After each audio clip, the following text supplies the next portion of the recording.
Segurança e saúde no trabalho mostram que mais de 25 mil trabalhadores faleceram no Brasil devido a acidentes de trabalho entre 2021 e 2022. O uso correto de equipamentos de segurança pode salvar vidas. Para falar mais sobre esse assunto, a gente recebe ao vivo aqui em nossos estúdios o enfermeiro do trabalho, José Galdino. Se você tiver qualquer dúvida, pode enviar para cá, 43 999520380. José Galdino, é um prazer recebê-lo. Obrigada por estar aqui com a gente, viu? Boa tarde. Eu que agradeço, o convite, Bom, esse mês a gente é o Abril Verde, que esse mês de conscientização para a gente evitar os acidentes de trabalho.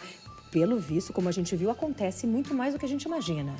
Bom, na verdade, é assim, o mês de abril, ele foi delimitado a esse mês, ao dia 28 de abril, como um dia de prevenção e promoção do acidente de trabalho, Porque ele foi destinado, em 1969, na Virgínia, nos Estados Unidos, aconteceu um acidente numa mina, onde houve a morte de 78 funcionários, Então, a OIT, que é a Organização Internacional do Trabalho, em 2003, preconizou que seria no mês de abril, sendo que no dia 7 de abril nós temos o Dia da Saúde, e no dia 28 o mês de prevenção.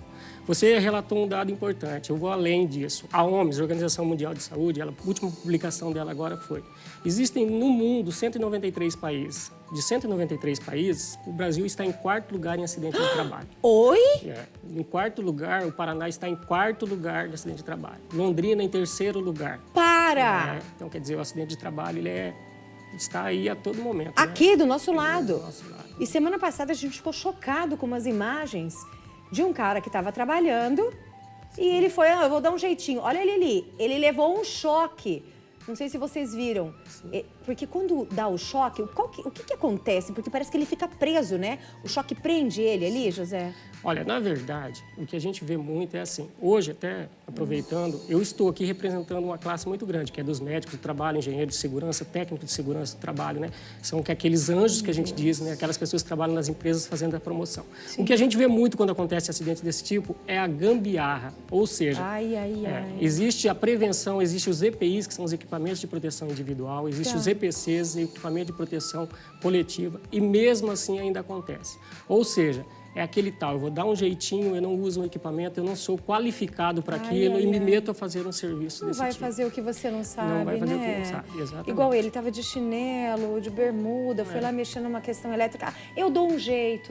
Eu sei que às vezes a gente não está podendo gastar, às vezes a gente tem empresa pequena, mas, gente, não compensa, porque a nossa vida vale muito mais. E um choque desse, dependendo, pode tirar a vida de alguém, sério. Leva uma parada cardiorrespiratória. Na verdade, o que a gente vê, foi até bom que você abordou algum assunto interessante. O que a gente vê direto no programa, e às vezes o Buganza, o Parra, eles noticiam que aqueles acidentes de trabalho em que você contrata um certo senhorzinho que tem no seu bairro que sabe fazer uma pintura. Ele vai lá, ele não usa um cinto de segurança, ele não usa um equipamento, ele cai e ele tem um agravo. Pode ser um traumatismo de crânio levando até a morte, Então, no Brasil, hoje, até nas indústrias mesmo, nas empresas, o que a gente vê é muito assim: os donos das empresas ou os gestores de RH, eles ainda têm um pensamento cultural em que diz assim: a segurança e a saúde do trabalhador, ela é gasto, ela não é gasto. Ela é investimento. É investimento. Depois você vai ver um processo trabalhista, sim, exatamente, não é? Muito caro, exatamente. E não é só o processo trabalhista em si o que envolve dinheiro,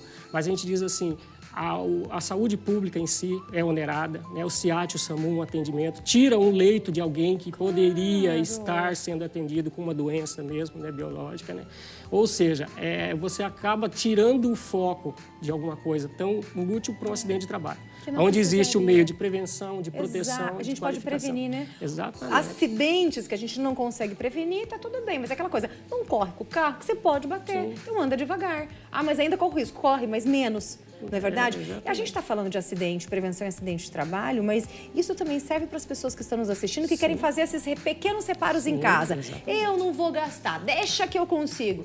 Não faça isso. A gente vê isso também bastante, bastante. Outra coisa, por exemplo, olha, se eu te fizer uma pergunta agora, para alguém que está aqui no estúdio, se eu te fizer uma pergunta aqui, você saiu da tua casa, você veio para cá, todo dia você faz o mesmo trajeto, só que eu te pergunto, do trajeto que você fez da sua casa até a empresa, o que você lembra, por onde você passou, com quem, o que você viu, um motoqueiro, alguma situação assim, a gente não lembra, porque a gente está trabalhando muito no automático. E é um acidente de trajeto. A partir do momento que você levantou e você se dirigiu ao seu trabalho e do seu trabalho à sua casa, a empresa é responsável responsável por isso. No horário do horário, trabalho? No horário que você se destina e o trajeto do trabalho. Já é acidente de trabalho? É acidente de trabalho, é considerado acidente de trabalho. Ou seja, você tem um agravo que pode acontecer, mas é tão automático que você sabe que você ligou teu carro, você chegou na emissora, mas você não sabe muitas vezes e não se lembra do que aconteceu. Né? E hoje, né, depois que a gente passou por essa pandemia, a gente vê que as pessoas estão muito trabalhando assim, estressada, deprimida, né? A ansiedade que está esquecimento, né? Por causa dessa Covid. Você já reparou como aumentou o esquecimento? Bastante. José do céu. Eu sempre fui esquecida, mas depois da Covid... Sim. São muitos casos que ainda estão sendo estudados pós-Covid, que não temos um diagnóstico preciso, mas muitas coisas mudaram na nossa vida, né? Mudou. E a nossa vida está alucinante. Está alucinante. José, obrigada. Foi um Eu que prazer agradeço recebê-lo. muito Obrigada por estar aqui, viu? E agradeço também, desculpa, mas agradeço também a RIC por ter te contratado. Eu também agradeço. O time já estava bom, aí contrataram o Vinícius. Que bonitinho. Obrigada, tá? Nada. Obrigada.